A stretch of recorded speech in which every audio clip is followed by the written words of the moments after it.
Welcome to From Caving In to Crushing It, the podcast for those who find themselves immersed in adversity and choose to write their story instead of having others write it for them. I'm Drew Deraney, and I'm your host. Hey, Lion, so good to see you, man. Thanks so much for coming on. Drew, it's a pleasure to be here again. You're a great podcast host. Oh, thank you. Well, you're a wonderful human being, man. And I know we've only met like once, and it's funny. I have this spreadsheet that I track like how I meet people, and I see that Steve Ramona is the one who introduced us. So I want to thank Steve Ramona for the introduction. Steve's wonderful, and he's introduced me to some wonderful human beings, and he did not disappoint when he introduced me to Ryan, that's for sure. Thank you, So, Steve. it's what's interesting is there are times that, there are people I've known for most of my life, and I know them well. And then when I meet somebody and only known them for a short amount of time, I almost feel like I know some people better than the people I've known for 30 years. And I kind of put you and Steve in that category. It's just there's something that clicks that makes me feel like I've known you longer than I have. And I thank you for that. I don't know if you're making it easier for me or if that's just the way you are, or we were meant to reach each other, I believe. I think it has to do with openness and authenticity. Like, being an open book. Mm-hmm. Say, hey, look at me, here I am, here's all of me, Yeah. take it or leave it.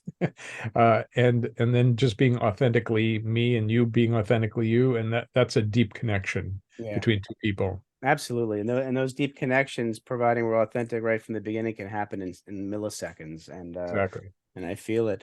So, Lion, I have people on here who have gone through stuff in their lives that some people couldn't even fathom. And my goal is to bring people on who have gone through something in life and made the decision not to give up, and rather made that decision to move forward and become stronger because of their adversity. My goal is to have people who are listening who believe that only they're going through it. I want them to know that you're never alone. You can always find somebody who've gone through something similar you've gone through, and ask for help. Because too many of us, especially men, are suffering in silence. So, and I know you haven't suffered in silence. You're a great spokesperson for speaking your true self. Another thing we talk about is that, people tell us life is linear when we're young. I know you went through it, I went through it. You think if you do all the right things in life, you're going to end up in this certain place, and inevitably something is always going to get in the way and make your journey a little more circuitous. And I know that happened to you because I've read a few things that you've written, which I'm still mesmerized by. If you could, for me again, and for the audience, reach back as far as you need to, and grab hold of that defining moment that really changed you, Lion, whether it was a tap on the shoulder or whether it was a 2x4 upside the head where something told you, Lion, there's a better way to live, and you may want to follow that path. You get a story for us? Oh, I've got lots of stories. So the question is which one to pick. Um, when we were talking before the show, a memory came to mind, and that seems to be the one that wants to be told. Okay. So I grew up in Denver, middle-class family. My dad was a shopkeeper, and I felt lost most of my life. I was kind of looking for, where do I belong? Where do I fit? Who am I? Why am I? I was already interested in consciousness in the brain and psychology, even in elementary and junior high school. And it was reading books on psychic phenomenon and how to make ESP work for you and reincarnation. So I've been an explorer, but most of my life was spent in kind of this disconnected state. I didn't feel connected to my parents or my siblings or the dogs we had or the other people, and I was trying to find my way. So I would say I felt lost and disconnected. Right. I managed to get into the adventure program called Outward Bound when I was in college. And we were doing winter mountaineering, which means climbing 14,000-foot peaks in the winter. So in Western Colorado. Okay.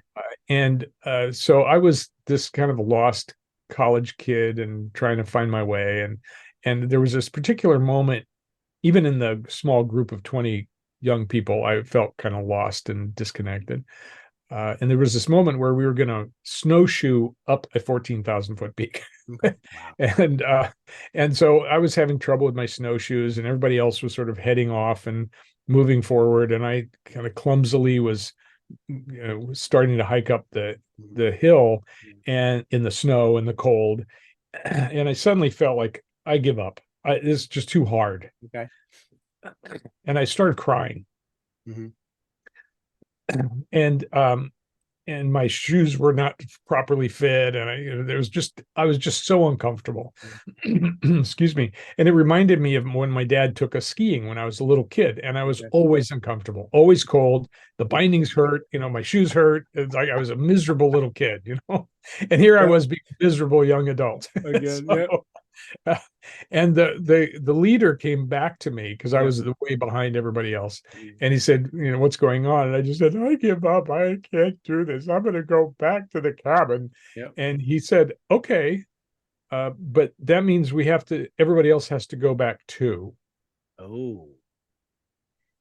And it suddenly hit me that I wasn't just me, that I was part of the group, Okay. that the group was dependent on me You. Yep. being strong and moving forward. Yep.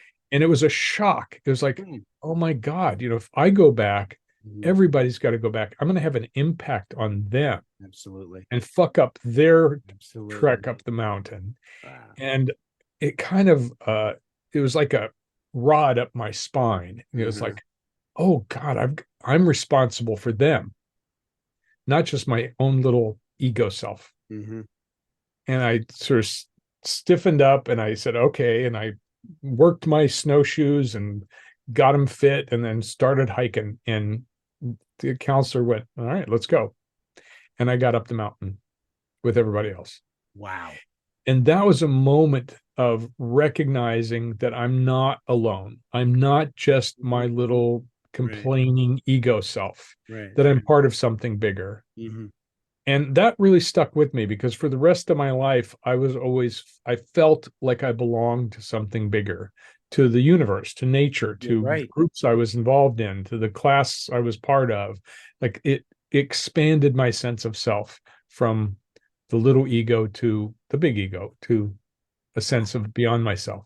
So do you know, did you ever tell that leader the impact that those few words had on you for the rest of your life? You ever get a chance to do that Never did. No, there were so many other things happening, at including that time? Yeah. groups in psychology and therapy, Wow. and and it was the beginning of a semester long program where a Yeah. number of us, one and I, were bound together and then lived together in sort of a Okay. commune and Right. got university credit for it. Wow. And so that was pretty cool.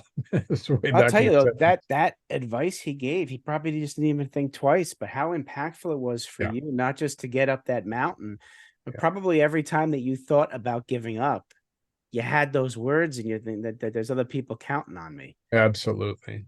And that could build some confidence in you. That's some that can build some confidence that people are going to be relying on you. And also resilience, Resilience too, yeah. and also the recognition that it's not just me alone. Yeah, It's an expanded sense of self, really.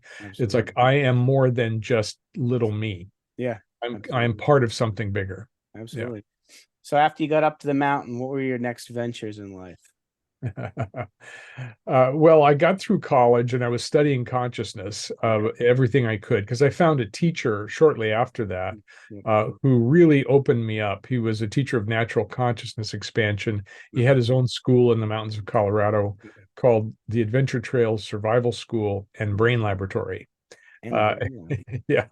yeah. And he had 250 acres of beautiful mountain property, log cabins, a pump well, no running water, no electricity.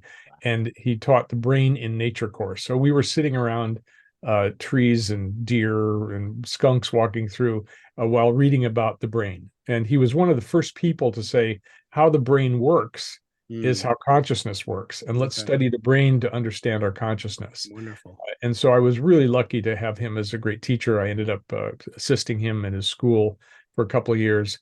And he was a brilliant man who had his own consciousness awakening. and Okay. wanted to teach others.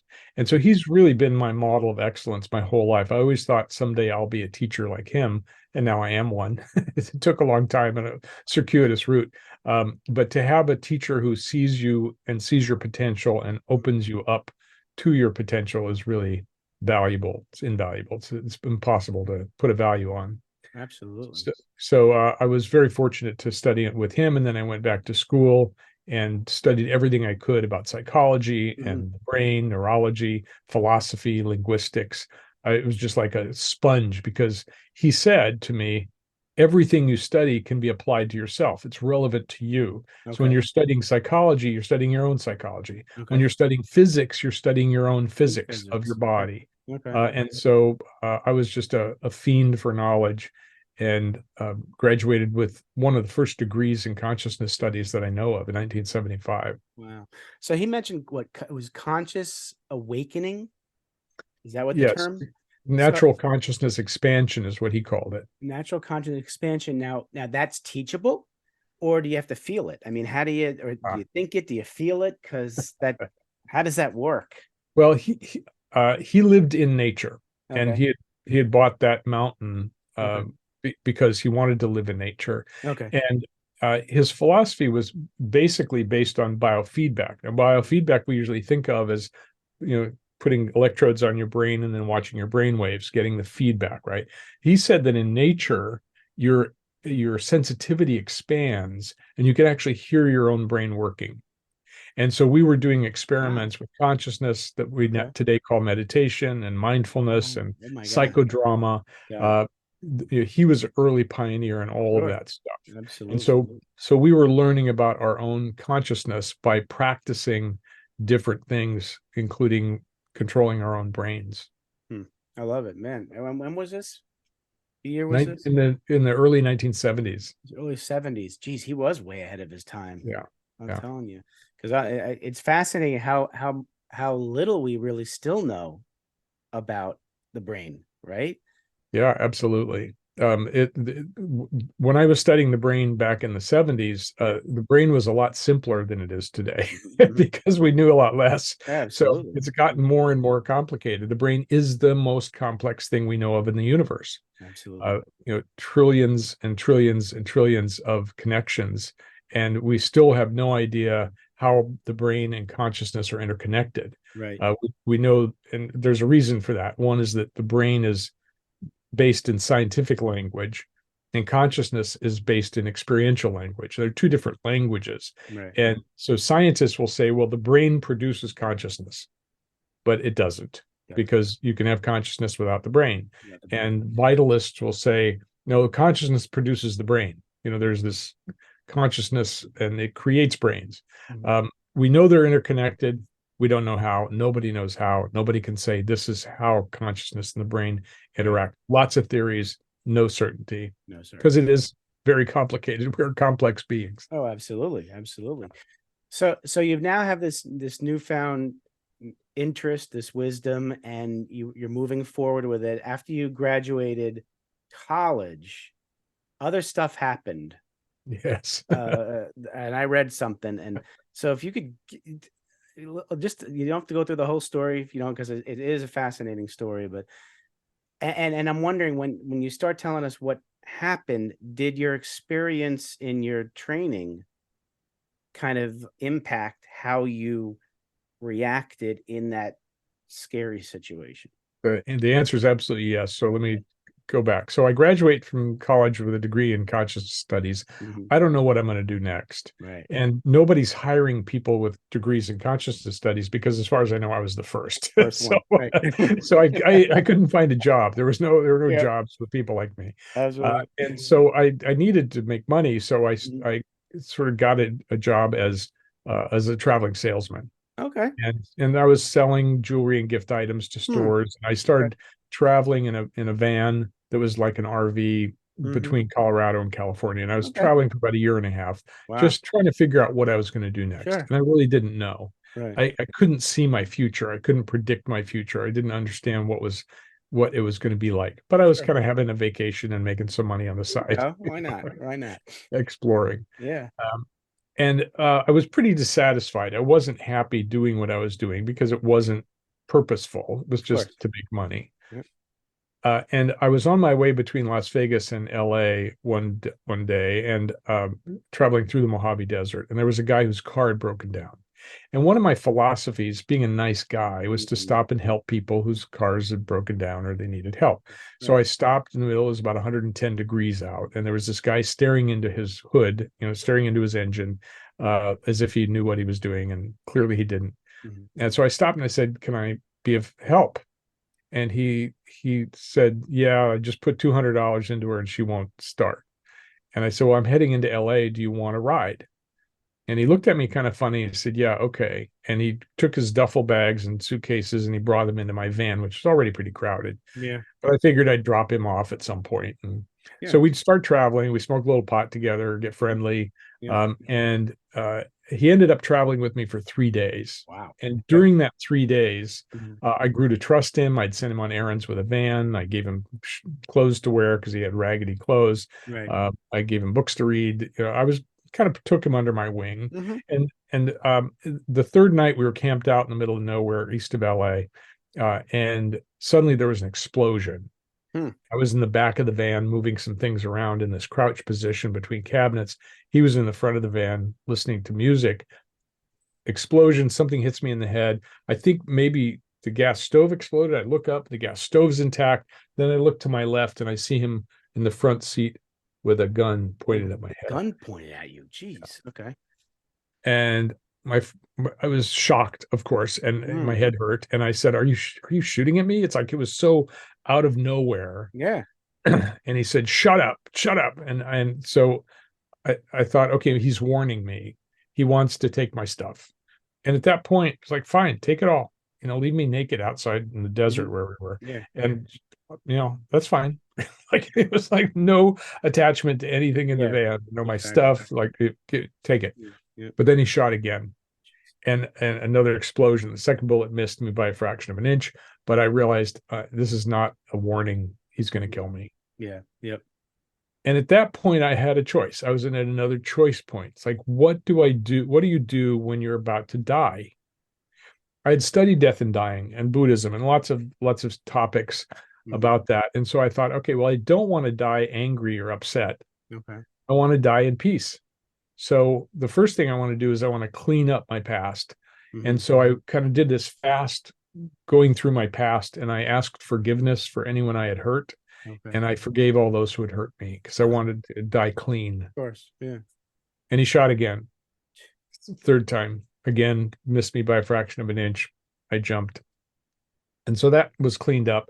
And then I started expanding up to God and Yeah. source and saying, I'm ready to come home. I wasn't Mhm. expecting to come home quite so soon, but No. No. One. that is. And so I was in this peaceful place. There was this golden light coming down and filling me. And it was like, all right, that's cool. And I'm sort of looking down in the van. I'm outside my body and looking down at this little van with this little scene going on, Mm. and thinking that was amusing. That's, oh, look at the little people doing this Yeah. little dance. Jeez. And he shot a fourth time. And this time my head was thrown violently to the side Boy. and blood was rushing down. And I was back in my body, Back which in the was body. unusual because I Mm. thought I was supposed to be out of my body, Yeah. Right. because I was predicting death. Of But course. now I'm back in my body. Yeah. I'm bleeding, and I'm thinking, okay, now what? Uh, and I because I had studied anatomy and physiology and psychology, and I knew myself quite well, dance and mime. I was into all kinds of things. Mm. I knew my body quite well, so I did a scan of my body, and I knew about the brain. I thought, well, if the bullet went through my brain, something is missing. Yeah. Something's got to be missing. Right. I Right. could Right. I couldn't find anything missing. Huh. Like I felt intact. Yeah. And so at that point, I said, all right, well, if I'm going to die, I want to look my assassin in the eyes because I was perpendicular to him. Yeah. And so I picked up my head, I turned and I looked at him, and he freaked out. And he said, "Why aren't you dead, man? You're supposed to be dead." And I didn't have an answer for that Mm. question. So I just Right. said, "Here I am." And he said, "That's too weird, man. It's too weird. It was just like my dream." And I went, Mm. "What dream?" And he said, it's this morning I dreamt that I was shooting at this guy and he wouldn't die, but it wasn't you, it was somebody else in the dream. Jeez. At this point, I thought, okay, this is weird. Yeah. This is really weird. Oh yeah. I don't know who's writing this script. Yeah. I don't remember signing a contract to be in this movie. Nope, I'm not. No way, man. But it's, and I thought, well, if I could talk him down, Yeah. then he maybe wouldn't shoot me if I could Sure. keep him talking. Right. And so I began to talk very slowly. And every time I tried to talk, he said, shut up, shut up. And he was bouncing around the van, looking outside. There was nobody around anywhere. And so I just very slowly and calmly, and finally he came over and he looked down at me after a few exchanges and he said, does it hurt? And I realized that he was caring about me, Yeah. from wanting to kill me to caring about me. Caring about you. And Right. so, I knew enough about psychology that I sort of very slowly talked him down. And to make a very long story short, we ended up talking for 8 hours, Unbelievable. trying to figure out how to get out of this situation. Yep. It turned out he had been in jail. He didn't want to go back to jail. I didn't want to die.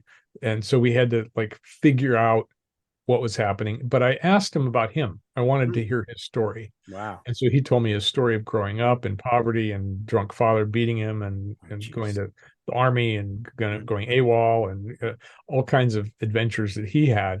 And I realized later that, his beliefs and his upbringing led him to his life of crime. Of course. Yep. My beliefs and my upbringing led me to being a young entrepreneur and making money and having all this stuff that he wanted, Right. So there was something in both of our backgrounds that programmed us for our life. Yeah. And that led to more in-depth study, more than 100 workshops and trainings, trying to understand what that is. Yeah. Who are we? How do we become who we are? Yeah. And what can we do to change it if we don't like it? Yeah.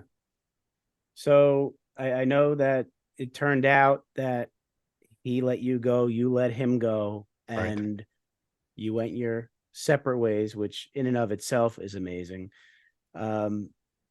After that experience, where'd you go from there? Well, first, I didn't want to be on the road selling shit anymore. Yeah, I didn't think you would. That's done. So, let's get me off the road. So I ended up settling in LA because that's where I was. Right. And I looked for a job. And the first job I got was as a headhunter. Oh. Which was kind of ironic after having my head hunted. Oh, yes. Very ironic. God. So I kind of fell into that work as a recruiter. And I ended up having a 25-year career in headhunting, including starting my own business and having employees and building $1 million search firm. Yeah. So and that was great. And I also got married and had my first child and all these what are called householder duties, right? That they call it in India. And so I had a life. And I was also exploring consciousness on the weekends and at nights, doing medicine circles and men's groups and consciousness workshops and, all kinds of stuff. So it was a passion of mine to just learn as much about myself and about consciousness and spirituality as I could. Right. Absolutely. And so that's where I went. As a profession, making money, having a kid and a wife and a life and a community. Yeah. So it was a good life. And so it's a good life. It came to a point where you were ready to walk away from the recruiting, the headhunting business. No, the recruiting walked away from me. It did? Uh-oh. The .bomb happened. There we go. Around 2000. And my business went from $1 million to zero in 2 years. 2 years. Because there were so many people unemployed. Of course. So many companies that fell apart. They didn't need headhunters anymore. That's right. And then I was lost again. It's like, now what do? I had no idea what was next. Right. Because the thing I had been doing for 25 years just went away. Gone. Just like that. Right. And my girlfriend at the time said, well, you should be a coach. And I said, I don't know anything about coaching. And she said, of course you do. You've been coaching executives for 25 years and people who need jobs. You could be a coach easily. I don't want to coach anymore. I'm going to give you my clients. And I went, okay. So you went from, you had mentioned wife and kid, and now you said girlfriend. What happened? Oh, yes. Well, there was a divorce in the middle gap of that. there. Oh, it's that thing. Okay. Got it. Okay. So divorce your wife and then divorced from recruiting, and now it's going into coaching, and your Right. girlfriend, so you have her clients. Right. Wow, you went through a lot, man. Yeah. Well, it's a life. It is a life. You're right. It happens to us. All right. So now coaching, what type of coaching were these clients that? Well, they wanted to change their lives. And so I Okay. would give them great advice and give them practices to do. And then they would come back the next week and I'd say, okay, did you do the practice? Did you take the advice? Well, no, I did. Something else came up and I didn't do it. And that was frustrating Yeah. because I was giving them the best of what I knew, Oh, yeah. Yeah. and they weren't taking it. And I Right. realized there's something in the way here. Mm-hmm. And that led me to really look at what gets in people's way, what keeps them Mm-hmm. stuck. Yes. Yes. And after years of research, I realized it's their beliefs, their limiting beliefs, their Okay. negative beliefs. Right. And that's where I got passionate about belief change. I love Tried it. lots of different belief change technologies. Mhm. And like most techniques, they worked kind of partially, sort of So not yeah. for very long. Right. Right. And so I wanted to know what changes people permanently. Permanently. Wow. And so that was my passion and my study. And I finally figured out what it was. And the fact is that most belief change methods and Mm-hmm. psychology methods and sociology methods are outside in approaches. Mm-hmm. Well, let's talk about it, and Right. then eventually something will happen inside, Right. Right. or do this, and then you'll be changed. But it doesn't happen. Change happens when it's multidimensional, when it Okay. impacts our physical self, Right. our emotional self, our mental self, our spiritual self, Right. our Right. energetic self, our relational self, Mhm. our cosmic self. Okay. So that's when real shifts happen, when it's a Mhm. complete transformation, not Right. just a little incremental change. Sure. And Sure. so I gathered together the processes that Mhm. create transformational change, Okay. and I began sharing them with other people, both as a coach and as a teacher. And Okay. that's what led me to being who I am today, which is a teacher of this methodology called the Clear Beliefs Method of tr- transformational change.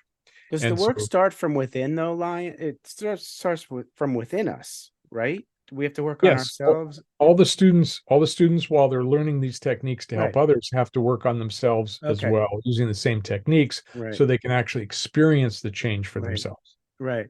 Yeah. Too often we try to change all these external circumstances, think it's going to change us from within, where it's the other way around, really. Right. Right. So tell me the impact of your work now and how you're transforming and really helping people. I love that the term permanently change their belief system. A lot of people aren't going to believe you on that one. Tell me how something can be permanently changed. Like Well, what? again, we are multidimensional Okay, beings, and we have all these dimensions to us. right. And beliefs come out of our experiences. Sure. Whether somebody tells us who we are or we figure it out ourselves, it's based on our experience. Experience is multidimensional. Right Right. now, you're seeing and smelling and Right. touching and feeling and hearing Absolutely. and thinking and emoting, right? Everything. They're Right. all happening at once. Right.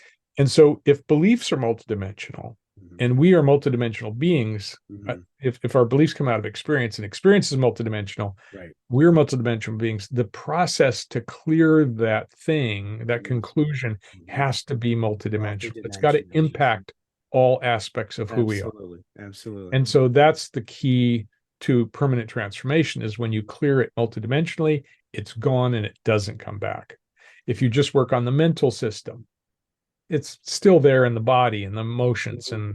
and the psychological self. If Absolutely. you were just beat on a pillow to clear it, that's good emotionally and Right. physically, but it doesn't clear it from the mental or the historical memories part of us. Absolutely. Right. But if you do it all at once, Mhm. boom, it's gone and it doesn't come back. Okay.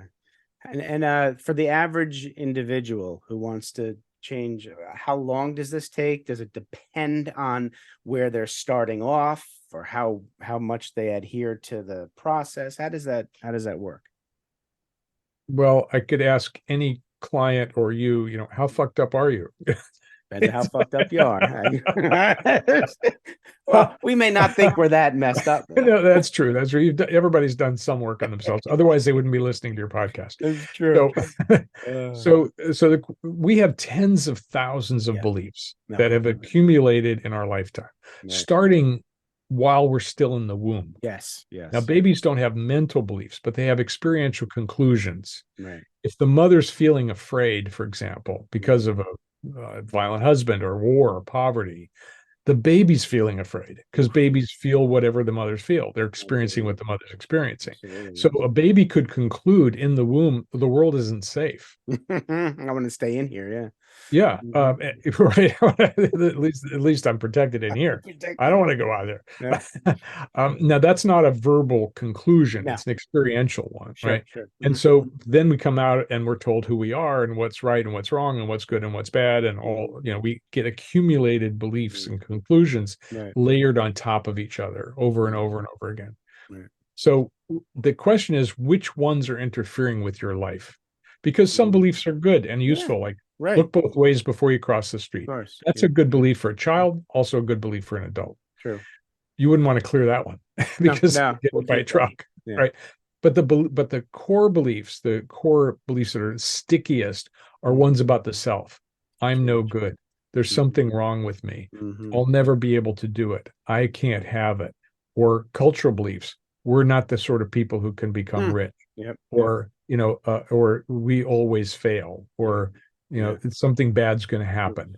So Absolutely. we look for what the interfering beliefs are in the psyche, and then we apply our process and clear them one by one. Okay. Most of us have 3 to 5 clusters of negative beliefs Okay. that are impacting our life. And so, how long does it take to clear the 3 to 5 clusters? Each cluster might be made of 10 or 20 beliefs. Mhm. It could take 3 to 6 months to Okay. do to really clear them out so that they're no longer interfering. Now, Hmm. there's still lots of other stuff that'll come up later that you have to clear, but now you have the technology to clear it. You know how to clear it. Right. And so when Right. it comes up, you just go, oh, yeah, we'll just apply the process and clear that Yeah. out of my way. So my understanding, what I in my research so far is like everything in our brain, we can't like delete it. It's always going to be there, but it doesn't necessarily have to impact us moving forward. Is that Yeah, accurate? no. Okay, help me out here. So that comes out of people who have Okay. not figured out how to clear things completely. Okay. They believe that it will always be there, and so you have to adjust around it. Okay. Even Carl Jung said you never get over your neuroses, you just have to adjust around them. Okay. But what I've found through my research and 40 years of R&D Right. Right. Right. is that you can clear them completely so that they Okay. are not in existence anymore. They are out of your brain. They're Interesting. gone. You may Okay. remember that you had it because memory is just one of our systems, Right. but it's not impacting you anymore Got it. because it's out of the conscious process or the subconscious process that's processing reality and telling you what's true. Okay. So we clear it out of the subconscious mind, the conscious mind, and the superconscious mind, the Okay. higher self, all at once. And then it's not in existence anymore. It's as if it didn't happen. Now, you Awesome. may remember a childhood wound. Oh, Yeah. yeah, I was Yeah. harmed. But Yeah. it's the same as if you cut yourself and the scar happens and the body knows how to heal. The body Right. knows how to heal. Yes. And Absolutely. so you still have the scar, but Yeah. it doesn't, you're not bleeding anymore. Okay. So it's that kind of thing. When you clear it out, it's gone. It doesn't come back. It doesn't Yeah. impact you, and you don't have to think about it anymore. And you don't have to keep doing a process over and over like affirmations. Well, just say Right. your affirmations 40 times a day, No, you don't and have to. eventually your subconscious mind will change. No, it doesn't. Yeah. You're just adding negative beliefs to positive beliefs to negative beliefs, Mhm. and then they get into a battle, and you're just stuck in Right. this.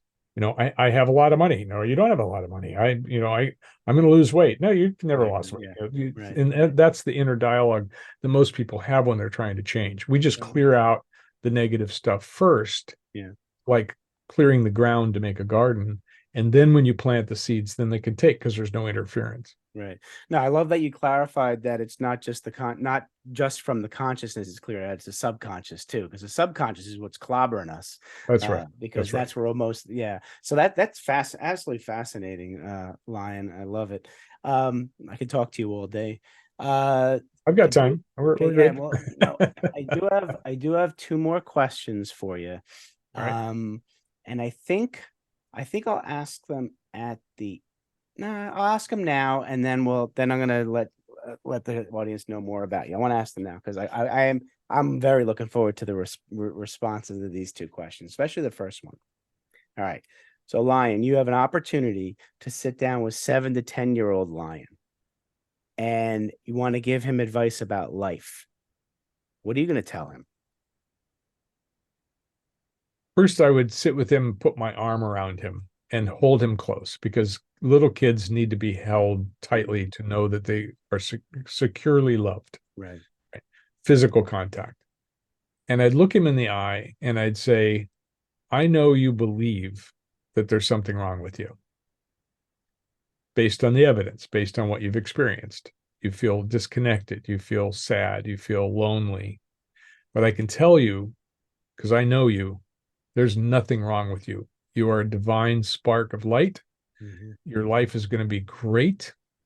You can feel comfortable being yourself. And if other people don't like you, that's their problem. I love that. I So love it. just enjoy living and be free to be you, because you are terrific. I love it. And I will be here at your side for the rest of your life, reminding you in your ear Yep. that you are a divine child of God. You deserve to be happy, you deserve love, and you deserve a great life, and you're going to have one. I love that, Lion. All right. So now we switch hats, and now you're sitting down with young Lion, the young entrepreneur businessman. You want to give him advice about business. What are you going to tell him? Uh, I've got a lot to tell Here him. we go. He gets more advice. I love Yeah, it. yeah. Okay, young entrepreneurial lion, let me tell you a few things. First of all, you think you're clever. You're not so clever. You think you know better than other people and that you don't need to study other people. That is not true. Uh, you're a wonderful being, but you haven't learned about business, and you need to study business. You need to study the principles of business, the principles of economics. You should go back and get an MBA. Then you'd be prepared to do what you're about to do. That's good And advice. then while you're at it, get a PhD, because you're going to need that too to be and do what you want to be and do. So stop thinking that you're so smart that you don't need to study other people's stuff, and get with the program, will you please? I And love it. I stop love it. stop Yep, the little nonsense. claps. I Yeah. love that. I love that. All right. I have another question I just figured I would have to ask you because I love the first name Lion. Can you please tell me how that came about? Do you know why Sure. mom and dad gave you that name? Yeah, mom and dad didn't give me that name. They didn't. Okay. They gave me an assumed name. Oh. They assumed I would like it when I grew up, and I didn't like it. Ah, So, okay. so when I was studying with this man on the mountain, Yeah. one of the principles was you take on a medicine name, like the Indians did in their transformational experiences and their Yeah. initiation ceremonies. Okay. And so he said, go find out what your medicine name is. Go walk in the woods. Wow. And so I took a walk in the woods. I'm thinking medicine name. I don't know anything about medicine name. I don't know anything about Indians. I'm a Yep. middle class kid from the suburbs of Denver. I love it.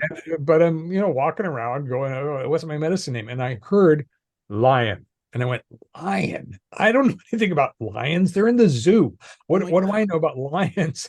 Yeah. And I certainly didn't feel like a lion. I was a Right. lost puppy. Yeah. So Like, I thought, okay, well, if that's my name, it's certainly a dormant potential. It's not okay. who I am today. All right. And so I called myself Sleeping Lion, because I felt like I was half asleep. Love it. Oh my Yeah. And God. so that was my medicine name on the mountain. And over Yeah. a period of time, it changed. I became Waking Lion, and then Lion on the Prowl. And finally, I was just Lion. And that's Love it. who I became. And that became my real name. I love it. I love it. I had to ask you that story. I don't know why I didn't ask you that soon enough. Okay, that was good. That was perfect. So the audience certainly is going to want to get more of you, Lion. They've grasped the essence of Lion Goodman. So audience, here's how you're going to get in touch with Lion. The first 5 people who email lion@clearbeliefs.com. Did I get that right? I got that right. Good. You will receive a $250 discount off of his $500 audio program called Clear Your Beliefs. If you put in the subject line, my name, Drew, and go to clearyourbeliefs.com, you will get that $250 discount. That sounds awesome to me. So I definitely encourage you to get in touch with Lion. Anything else you want the audience to know, my friend, before we depart? Yes. if there's a part of your life you don't like, let's say you don't like your relationship, or you don't like your job, or you don't like your financial situation, start by examining your beliefs about that topic. If you don't like your spouse, look into your beliefs about your spouse and about relationships. If you don't like your job, what do you believe about work? What do you believe about employment? What do you believe about yourself? Now, I do have a free ebook, which is also available on clearyourbeliefs.com. Great. And in that ebook is an exercise called belief self-diagnosis, which takes you through an exercise where you can examine your beliefs about many different topics, I think 20 different topics. And so begin examining your beliefs, because that's the source of whatever problems you have and also whatever goodness you have in your life. And so by clearing the negative beliefs that are holding you back, you can then create more positive beliefs that'll move you forward. So that's my advice to everybody, is start by examining your beliefs. There's a way to bring them up from the subconscious mind in that exercise, and then you'll see what's running your life, and then you can do something about it.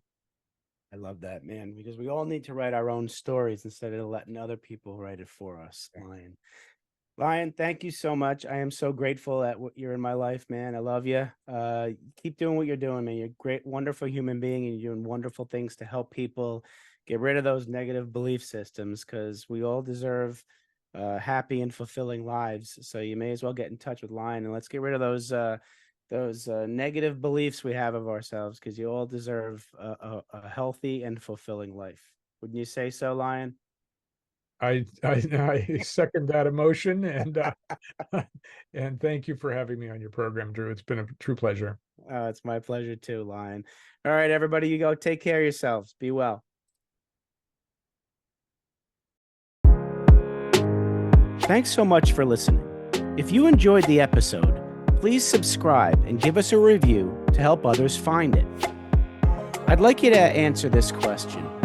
Are you living the life you want to live, or are you living the life others want you to live? I'd like you to think about that for a second, because I strongly suggest you live the life you want to live. If you want to learn more about what I stand for and my services and how I'm able to help many men get out of their own way, please go to my website at www.profitcompassion.com. Feel free to also email me at drew@profitcompassion.com. I'd love to have a conversation with you. Take care of yourself and choose to write your own story instead of letting others write it for you.